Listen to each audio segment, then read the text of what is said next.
Bien, doctores, vamos a terminar con el último capítulo, ¿ya? Que viene a ser hematología, ¿ya? Bien, el mejor parámetro, recuerden, para definir anemia es el nivel de hemoglobina, ¿no? Entonces recuerden la reglita: menos 14, menos 13, menos 12 y menos 11, ¿no? Menos 14 en el recién nacido, menos 13 en el varón, menos 12 en la mujer y menos 11 en la gestante, ¿no? Esos son valores para hablar de anemia. Anisocitosis es cuando está alterado el tamaño. Poiquilocitosis, la forma. ¿Quiénes dan anemia normocítica? El renal crónico, la anemia plásica, la hemólisis aguda, la anemia del prematuro. Van con anemia normocítica, ¿no? La del renal crónico, anemia plásica, la hemólisis aguda o la anemia del prematuro. ¿Quién es macrocítica megaloblástica? El déficit de folato y el déficit de B12. Es macrocítica megaloblástica. En cambio, no megaloblástica, la más frecuente es alcohol. Macrocitosis no megaloblástica, alcohol, ¿no? ¿Quiénes dan déficit de eritropoyetina? Enfermedad renal crónica, prematuro. ¿Y qué antimicótico? Anfotericina B. Bloquea la eritropoyetina. La anemia por enfermedad crónica es normocítica. Y recuerden, el dato es que va con ferritina alta cuando es anemia por enfermedad crónica, ¿no? Cuando es un cáncer, tuberculosis, AR, ¿ya? La ferritina está elevada. En cambio, microcítica, la causa más frecuente es hierro, déficit de hierro. También acá está la sideroblástica, por plomo. También está acá la talasemia, ¿no? Talasemia. Son microcíticas. ¿Quién eleva los reticulocitos? Los reticulocitos, que son los hematíes jóvenes, están elevados en hemólisis y hemorragia. Hemólisis y hemorragia elevan reticulocitos. Esquistocitos, recuerden, estos hacen diagnóstico de anemia hemolítica microangiopática, ¿no? Esquistocitos. Los dacriocitos son los hematíes en forma de gota o lágrima. Eso lo vemos en la mieloptisis, cuando la médula es invadido por cáncer, ¿no? Mieloptisis. En forma de hoz, en la anemia falciforme o de panocítica, forma de hoz. Punteado basófilo, intoxicación por plomo, saturnismo, punteado basófilo. Los cuerpos de Heinz en el déficit de glucosa 6-fosfato deshidrogenasa, ¿no? En hemólisis por déficit de glucosa 6-fosfato deshidrogenasa. Recuerden que el hierro se absorbe en duodeno, 10% de lo ingerido. ¿Quiénes favorecen la absorción? Los ácidos, las proteínas. ¿Quiénes inhiben? Los fitatos y las grasas. ¿Quién controla la absorción de hierro? La hepcidina. Esta bloquea la entrada de hierro. Es la proteína hepática que bloquea la absorción de hierro. Etiología de la anemia ferropénica, cuando me dice niño, joven, gestante, es carencial, déficit.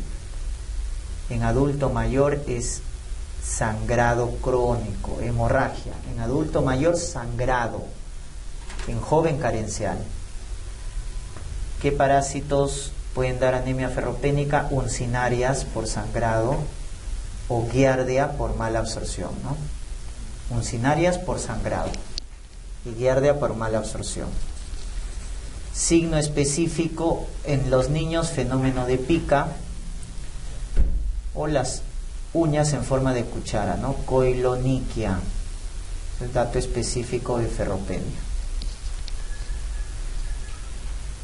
y cursa, recuerden, con índice de saturación de transferrina bajo, capacidad de transporte de transferrina elevado, RDW elevado, ¿no? La anemia ferropénica va con índice de saturación bajo, capacidad de transporte alto, RDW elevado, pero la prueba bioquímica más sensible y específica que nos va a confirmar es el depósito, ¿no? ¿Cómo está la ferritina?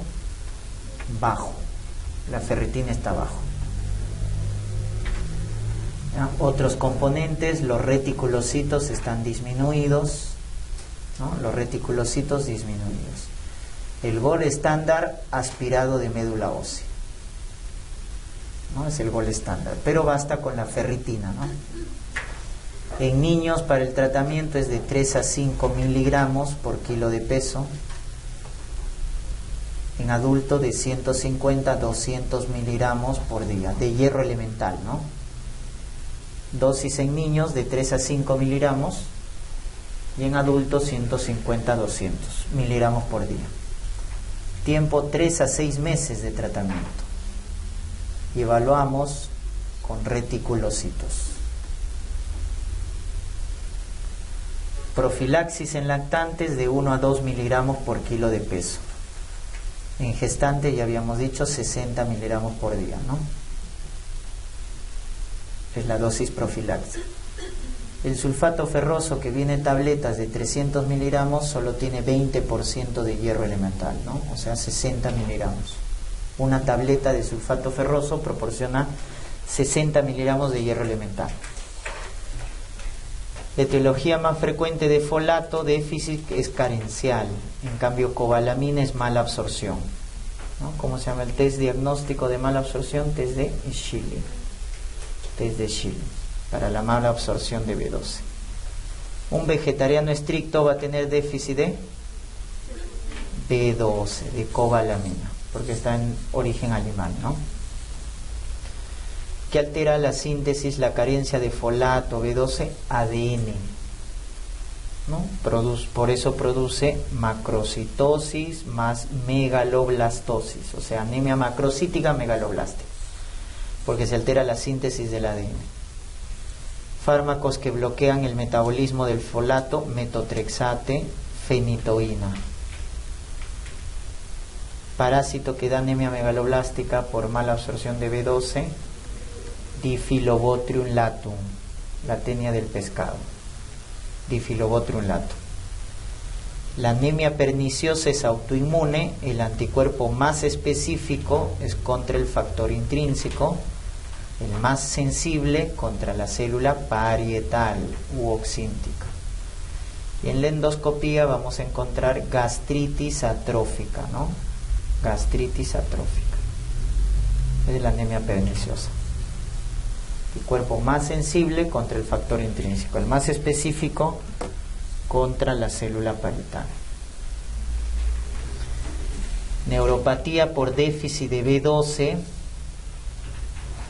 el más sensible, es decir, la neuropatía más frecuente es la polineuropatía periférica. Polineuropatía periférica sensitiva motora. El más específico es la degeneración subaguda de la médula espinal, que da ataxia, ¿no? Ataxia. Esa es la complicación más específica. Y la más severa, demencia reversible. Demencia reversible. Si nos dicen pancitopenia con neutrófilos hipersegmentados, eso es anemia megaloblástica. Recuerden, en la anemia megaloblástica el neutrófilo tiene núcleo hipersegmentado. En cambio, si me dicen hiposegmentado, síndrome mielodisplásico. Cuando está hiposegmentado, síndrome mielodisplásico. ¿Cuál es la causa más frecuente de pancitopenia en jóvenes? Anemia aplásica, donde en el aspirado vamos a ver que las células están disminuidas y el tejido adiposo está aumentado, ¿no? Es un defecto cuantitativo. Células disminuidas y tejido adiposo aumentado. Etiología más frecuente, idiopático.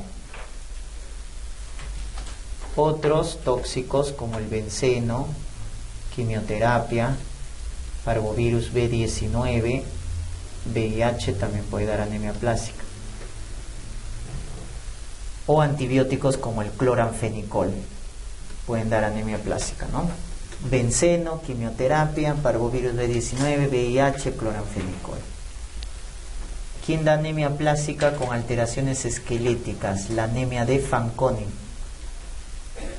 Anemia de Fanconi. La aplasia solo de los glóbulos rojos se llama síndrome de Diamond. Síndrome de Diamond. Solo de la serie eritroide. Cuando decimos aplasia severa, cuando el neutrófilo es menos de 500, plaquetas menos de 20.000, ¿no? Neutrófilo menos de 500, plaquetas menos de 20.000, o reticulocitos menos del 1%. En joven, el mejor tratamiento es trasplante de médula ósea. En adulto mayor, es ciclosporina más gamma globulina antitimocítica. Ciclosporina más gamma globulina antitimocítica. O sea, en adultos mayores es más frecuente o es de elección la terapia inmunosupresora. Triada de hemólisis: anemia, esplenomegalia, ictericia, ¿no? Anemia, esplenomegalia, ictericia. En el laboratorio, que vamos a tener? Aumento de reticulocitos, aumento de LDH, aumento de bilirrubina indirecta, ¿no? También hay esferocitos, policromatofilia en una anemia hemolítica. Aumento de reticulocitos, aumento de LDH, aumento de bilirrubina indirecta, esferocitos, policromatofilia. La hemólisis intravascular es aguda y es las más graves. Extravascular es crónica y generalmente es leve, moderada, ¿no? ¿Quiénes dan hemólisis intravascular? La hemólisis autoinmune por anticuerpo frío, IgM, crioaglutininas. En cambio, extravascular, anticuerpo caliente, IgG. ¿Y quién da hemólisis por anticuerpo frío? La bacteria. Te van a preguntar: micoplasma o el virus Epstein-Barr. En cambio, caliente, lupus. Acuérdense ahí el síndrome de Evans, ¿no? Anemia y trombocitopenia autoinmune. Anemia y trombocitopenia. O la leucemia, que da más problemas inmunes, la linfoide crónica, que es la que da más problemas inmunes. Si te dicen oliguria, hemólisis microangiopática y plaquetopenia, esa es la triada de Shu, ¿no? Etiología más frecuente: E. coli enterohemorrágica.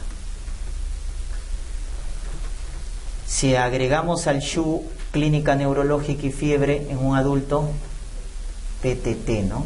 Púrpura trombocitopénica trombótica, cuando le agregamos focalización, convulsión, etc. Tratamiento del PTT: plasmaféresis del PTT.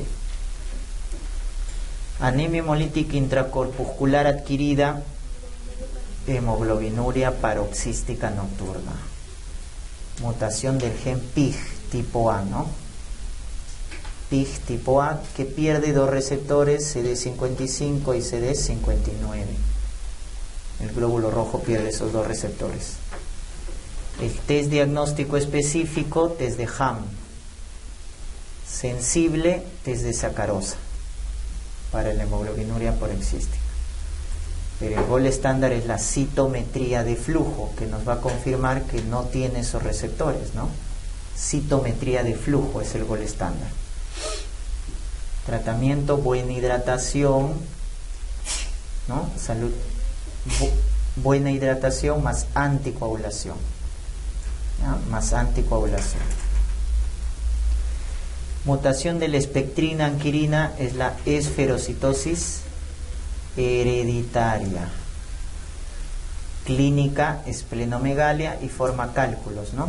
Los cálculos de hemólisis, ¿qué color son? Pigmentarios negros. Cálculos de hemólisis, pigmentarios negros.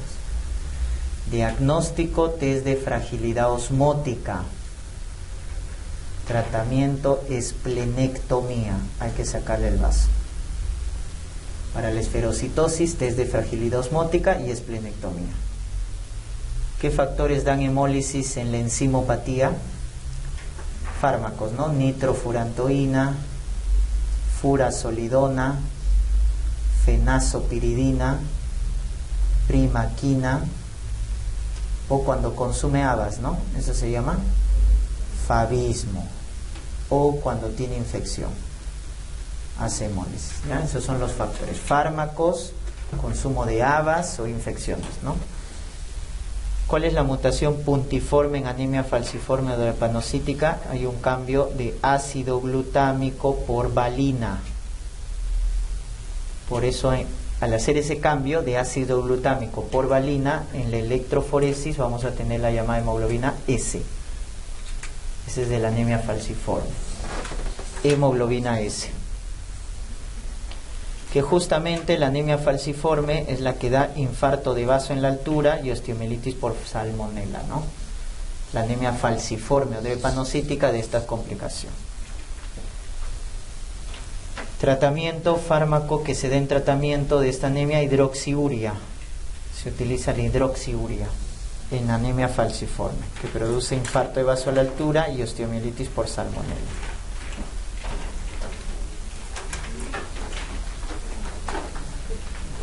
Perfil de la electroforesis de hemoglobina en beta-talasemia. En beta-talasemia, recuerden que la hemoglobina 1 está baja y en compensación sube la A2 y la fetal. Eso es beta-talasemia. La 1 baja y la 2 y la fetal aumenta. Cráneo en cepillo, ¿no? La talasemia. Causa anemia hemolítica por anticuerpo caliente. Ya eso lo hemos mencionado. Anticuerpo caliente, lupus y leucemia linfoide crónica. Tratamiento, corticoides.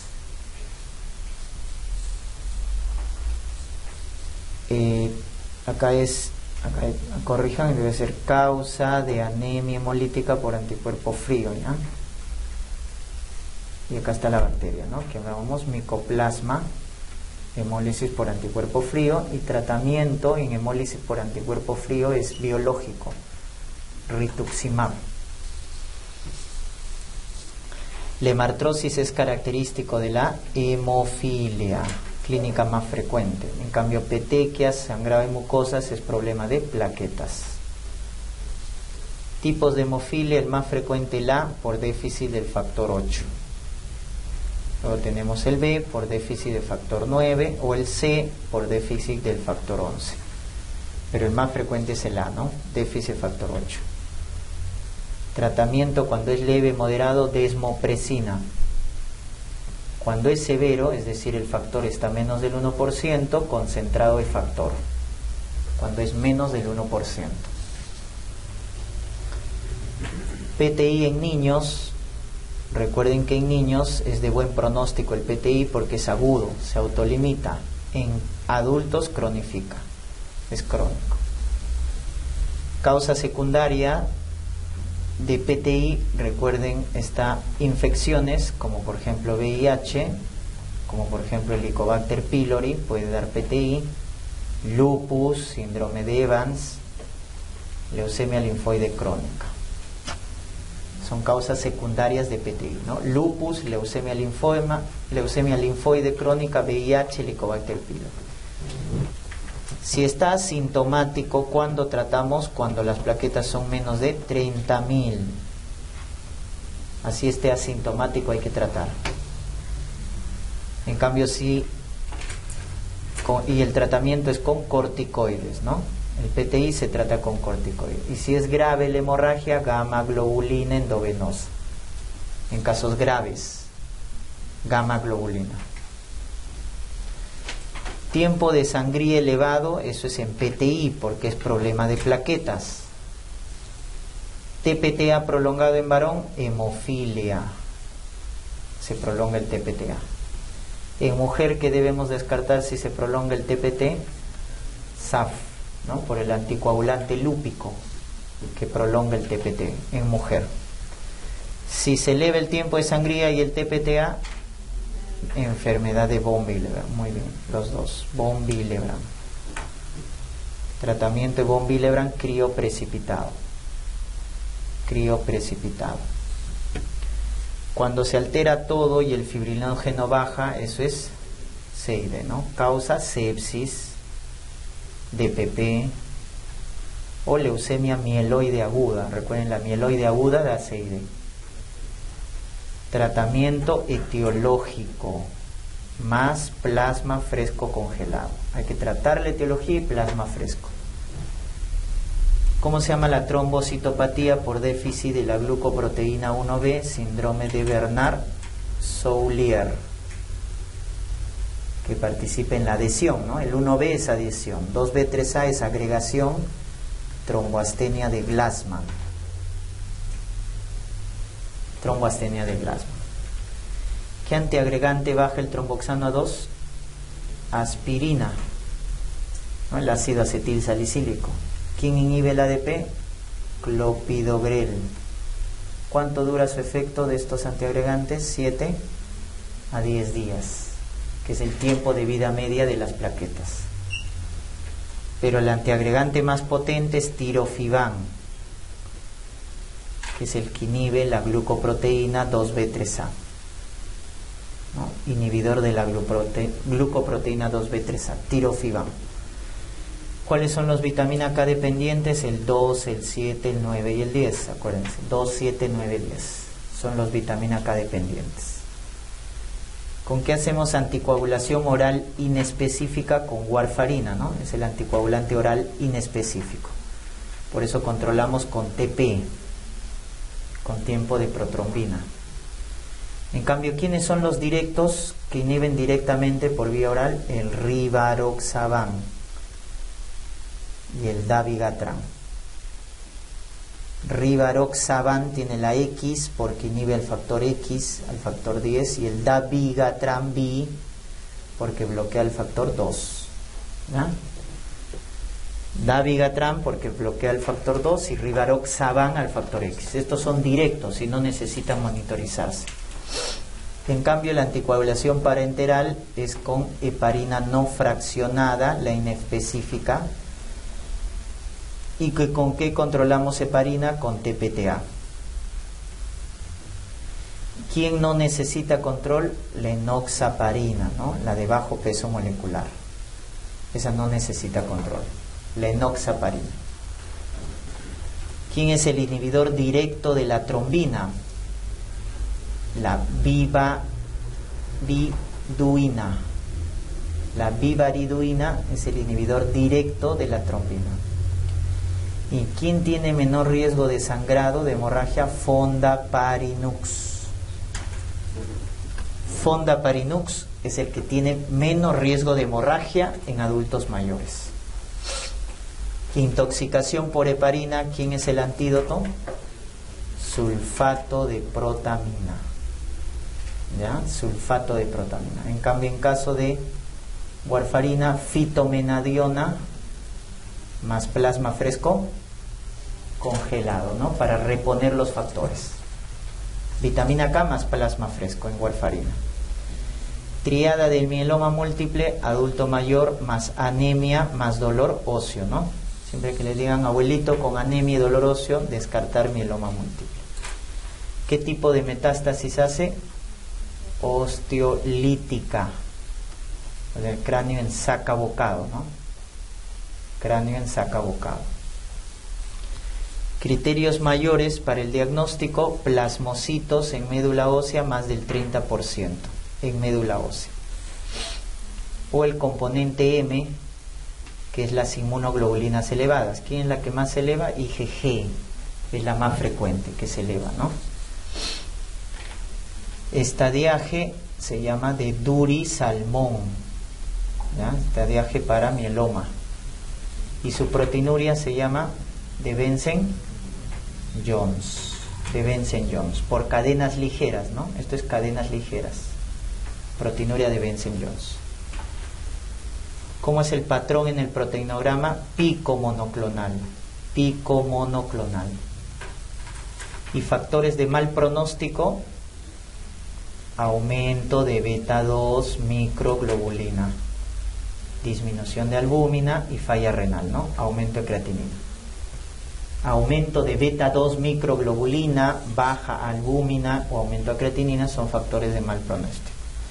Y esta de acá, Waldenström, es cuando esté elevado la IgM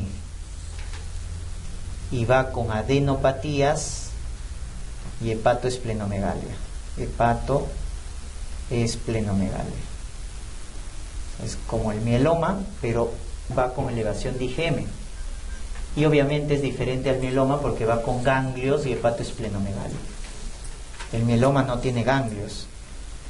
Niño con pancitopenia y ganglios, leucemia linfoide aguda, ¿no? Solicitar aspirado de médula ósea, hay que investigar la médula. Si es negativa, ¿qué vamos a encontrar en la médula? Blastos más del 20%, ¿no? Porque es aguda. Y si el aspirado es negativo, recién biopsia de hueso. Primero aspirado de médula. Si es negativo, biopsia. Factores de mal pronóstico: menor de 1 año, más de 10 años. Si debuta con leucocitosis, más de 50.000. Si no responde a la quimioterapia de inducción, es mal pronóstico. O si tiene el cromosoma Filadelfia, ¿no? Eso en agudo, recuérdense, cromosoma Filadelfia es mal pronóstico en leucemias agudas. ¿Cómo hacemos profilaxis de sistema nervioso en leucemia linfoide aguda? Metotrexate más ácido folínico, ¿no? En todas las leucemias, si les preguntaran, el tratamiento de primera línea es trasplante de médula ósea, ¿no? Perdón, quimioterapia, ¿no? Ya es la hora ya. Quimioterapia, esta vez exacto las 10. Quimioterapia, no responde, recién trasplante de médula ósea, ¿ya? El tratamiento de primera línea es quimioterapia. La que se da en dosis de ataque se llama de inducción. Solo en casos refractarios y recién trasplante. Bastones de Auer se ve en la leucemia mieloide aguda, que tiene la enzima mieloperoxidasa positivo. Se complica con CID. Recuerden que esta da CID, ¿no? La variante promielocítica, la M3. ¿Y con qué se trata esta forma promielocítica? Con ácido transretinoico. Ácido transretinoico, la promielocítica. Factores de mal pronóstico en leucemia mieloide aguda, más de 50 años. Si tiene cromosoma Filadelfia, si debuta con leucocitosis, es mal pronóstico. ¿Y quién da las sombras de Gampret? Leucemia linfoide crónica. La linfoide crónica da sombras de Gampret. Ahí hay un estadiaje, el estadiaje de Binet. Menos de 3 ganglios, estadio 1. Más de 3 ganglios, estadio 2. Y si tiene anemia o trombocitopenia, y es estadio 3. Anemia o trombocitopenia, Binet, estadio 3. La leucemia linfoide crónica, recuerden, se complica con trastornos autoinmunes, ¿no? Anemia y PTI de forma secundaria. Es el que da más problemas inmunológicos. La leucemia que dan más esplenomegalia son los llamados síndromes mieloproliferativos crónicos. Son los que dan más esplenomegalia. Sobre todo la metaplasia mieloide.